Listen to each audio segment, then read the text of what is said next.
To secure the borders, many of you are asking. Joining me now is the director of the National Institute of Allergy and Infectious Diseases. Did you know that 90% of all the media in America is owned by 6 corporations?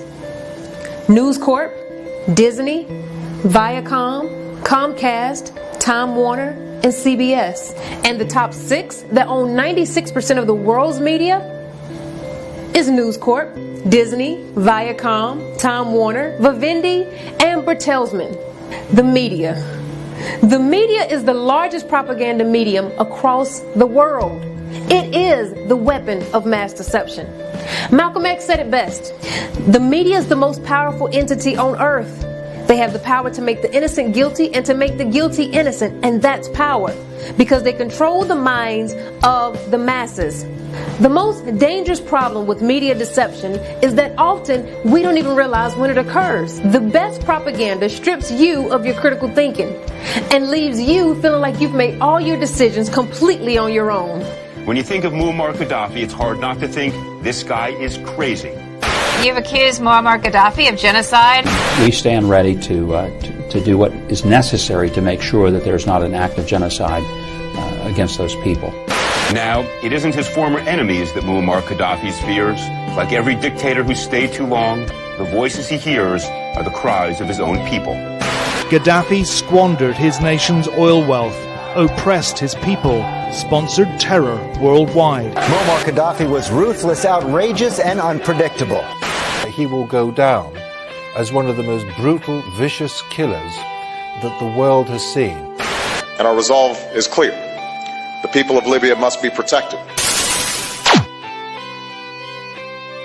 Some are convinced intervention in Libya is all about currency, specifically Gaddafi's plan to introduce the gold dinar, a single African currency made from gold, a true sharing of the wealth. In the months leading up to the military intervention, he called on African and Muslim nations to join together to create this new currency that would rival the dollar and euro.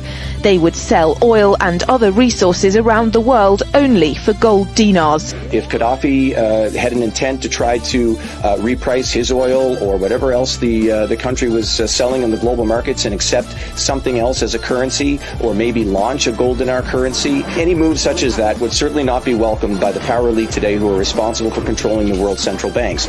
So yes, that would certainly be something that would cause his immediate dismissal and the need for other reasons to be brought forth for removing him from power. Gold dinar would have had serious consequences for the world financial system, but may also have empowered the people of Africa, something black activists say the US wants to avoid at all costs. A gold dinar would have given oil-rich African and Middle Eastern countries the power to turn around to their energy-hungry customers and say, sorry, the price has gone up and we want gold. Some say the US and its NATO allies literally couldn't afford to let that happen. I mean, this is the land of unconnected videos. We came, we saw, he died. He didn't have anything. John F. Kennedy said, no matter how big the lie, repeat it often enough and the masses will regard it as truth. Was he correct? To the new warning from the CDC about measles on the march in America. Tonight, we're tracking a surge of cases, outbreaks now in 13 states. California and New York are the hardest hit. 129 cases so far this year, 58 of them here in California. UNICEF and the Red Cross have teamed up to immunize children across Bangui against measles and polio. It's perhaps the iconic image of UNICEF at work, a child receiving a vaccine that will save her life. As we head out to get the shot, other mothers join us. You're coming to get the shots too. We're going to the CDC clinic that first tested this vaccine. I'm relieved to tell you, as more and more of them get the vaccine, they're better and better. We told you recently about a new whistleblower inside the CDC. Now we know his name, Dr. William Thompson. And Dr. Thompson shared his story with Dr. Brian Hooker. Thompson says he stayed quiet for over 10 years after finding a link between vaccines in young black children and autism.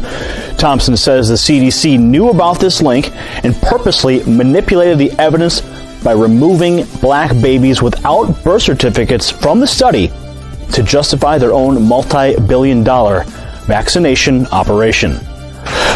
Several years ago, he began hearing from villagers who were being subjected to repeated forced live oral polio vaccination, despite reports of injuries and deaths among the children, rather than giving them the safer killed polio vaccine used in the U.S. and Canada.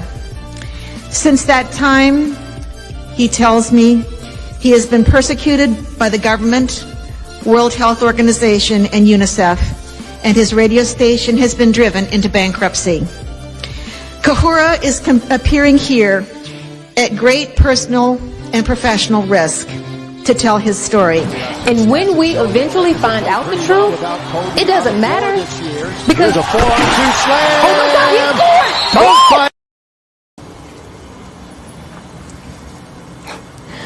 Because we're distracted.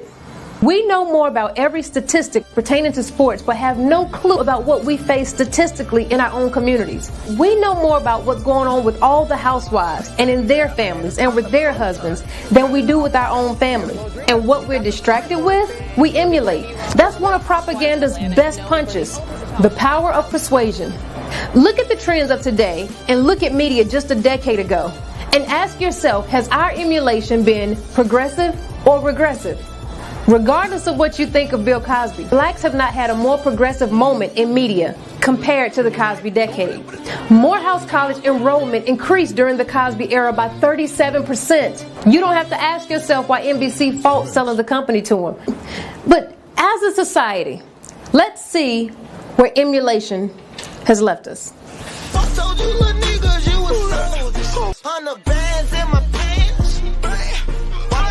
He love this fat ass. Bitches with a fat ass in the fucking club. All I see is signs. All I see is dollar signs.